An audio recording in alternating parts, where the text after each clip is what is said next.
wa ní orúkọ Jésù Kristi Olúwa wa. Alẹ́dàá ọ̀run àti ayé, ọba tó wà kí ayé tó wà, tó sì máa bẹ nígbà tá yóò ṣí mọ́. Ọba tí ó fi ara rẹ̀ sílẹ̀ fún wa káwa kí lè bá rí iyì. Ọ̀rọ̀ yìí náà la mú wá fún wa ní wákàtí ló kí wa kú dédé àkókò tí à ń gbọ́ ọ̀rọ̀ náà. Gbàdúrà wípé okun ọ̀run, agbára ọ̀run láti lé láti bá láti gbà padà yóò bá lé wa.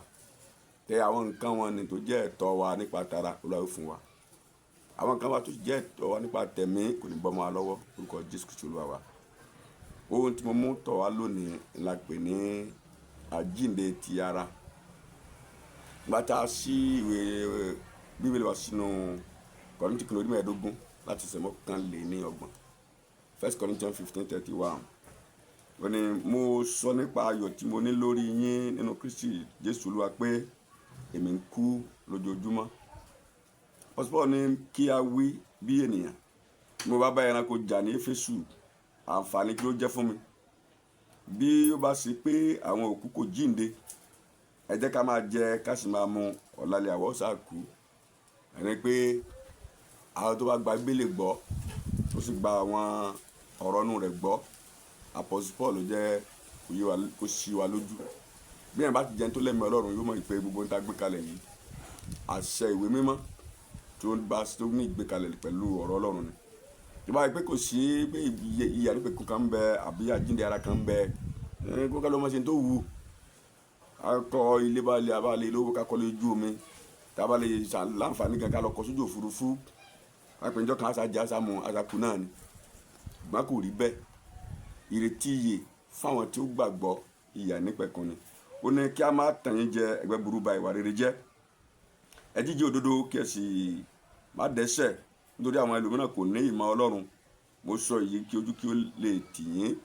Ó ní ṣùgbọ́n ẹnìkan wípé báwo lè a ó ti jí àwọn òkú dìde, irú ara wo ni wọ́n ó gbé wọ̀.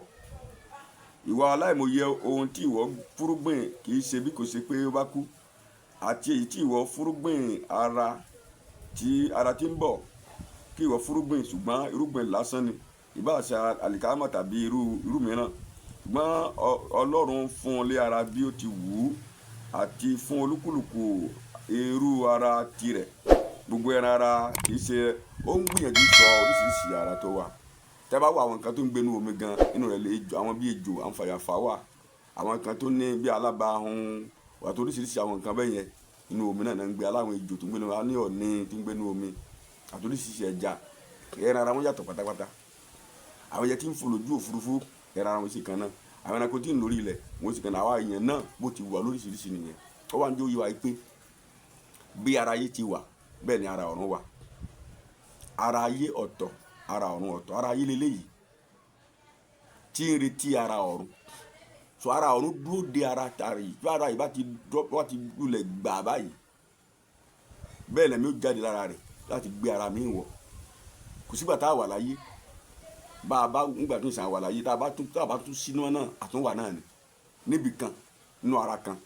So ara tí a padà sínú rẹ̀ yẹn lára ìdìbàjẹ́. Àpọ́sítélì Paul náà tún ṣàlàyé rẹ̀ nínú ìwé Róòmù orí 8 ẹsẹ̀ 11. Ó sọ nǹkan bẹ́ẹ̀ pé ní ṣùgbọ́n bí ẹ̀mí ẹni tí ó jí Jésù dìde kúrò nínú òkú bá ń gbénú yín, ẹni tí ó jí Kristi dìde kúrò nínú òkú yóò fi ẹ̀mí rẹ̀ tí ń gbénú yín sọ́ra ikú yín di ààyè pẹ̀lú rẹ̀. Àjíǹde nípa ẹ̀mí rẹ̀, ìgbédìde nípa ẹ̀mí rẹ̀. Bẹ́ẹ̀ mi rẹ̀ bá ń gbénú wa, ẹ̀mí tí ń gbénú wa yẹn yóò sọ̀rọ̀. Ẹsẹ̀ 23 ó ní kí ìṣì ṣe àwọn nìkan ṣùgbọ́n àwa tìkára wa pẹ̀lú tí ó ní àkóso ẹ̀mí, àní àwa tìkára wa ní kérora nínú ara wa. Àwa ń dúró de ìsọdọmọ, àní ìdáǹdè ara wa. Ara wa ń kérora nítorí àníyàn kí lájẹ kí láàmú wàhálà tí ń báyé. Bí kankan bá ṣe ara ìwú wàhálà tá a ní àtòríṣiríṣi ìnira tó tí máa ń bàgbọ́ ara yẹn ó yà ní gbénú nira. Ó wá ń fẹ́ àkókò gan ládàánídè.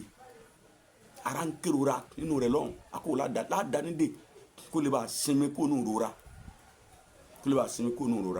So nígbà tí a bá sọ nípa jíǹde ara tí dìbàjẹ́ leléyìí yóò gba tí kì í dìbàjẹ́ wọ̀. Kò ní sí òpin limitation kankan fún mọ́. Sẹ́pẹ́ lára tá a wà yìí a ní limitation, a ní òdiwọ̀n wà fún ara yìí ó ní tó lè ṣe, ó ní tí ò lè gbọdọ̀ ṣe. Bàtà wá di pé ara ẹ̀mí ti jáde kúrò ara yìí tó gbé ara mi wọ̀, kò sódiwọ̀n kankan fún wọn mọ́. Eléyìí jẹ́ ojúlówó ẹ̀kọ́ Christian tó yẹ kí a mójútó ká sì máa kọ́ ni. Tí ẹ bá wo ọ̀pọ̀lọpọ̀ àwa èèyàn lónìí yìí, ọ̀pọ̀lọpọ̀ gba Jésù lónìí nítorí kíni, nítorí ajẹ́ àmù. Wọ́n ní ṣọ́ọ̀ṣì yẹn àdúrà ń gbà ń bẹ́ẹ̀, wọ́n ní ṣọ́ọ̀ṣì yẹn ogun ṣẹ́ ń bẹ́ẹ̀, ní ṣọ́ọ̀ṣì yẹn kí ẹsẹ̀ pápọ̀ gbàlà lọ́pọ̀lọpọ̀ ń wá lọ. Báwa oníwàásù bá tún gbìyànjú ká tún fọ̀rọ̀ gbàlà kọ́ wọn, wàhálà gidigidi la dá sílẹ̀ nínú ayé àwọn èèyàn.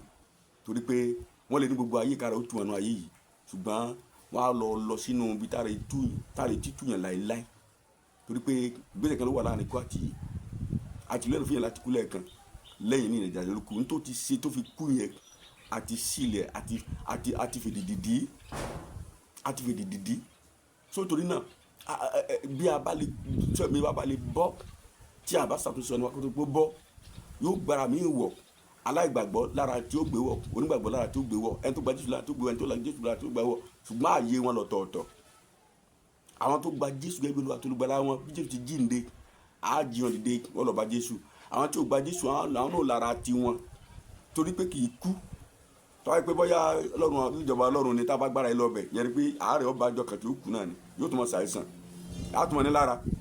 Bẹ́ẹ̀ náà làwọn tó bá jẹ́ pé bóyá ẹ̀wọ̀n ò gba Jésù, yẹn ni pé ọjọ́ kan ó jìyà wọ́n kúkú akú bẹ̀ náà ni, gbọ́n wọn ò ní kú mọ́ torí bára tí èkú lólúkúlùkù ó gbé wọ̀.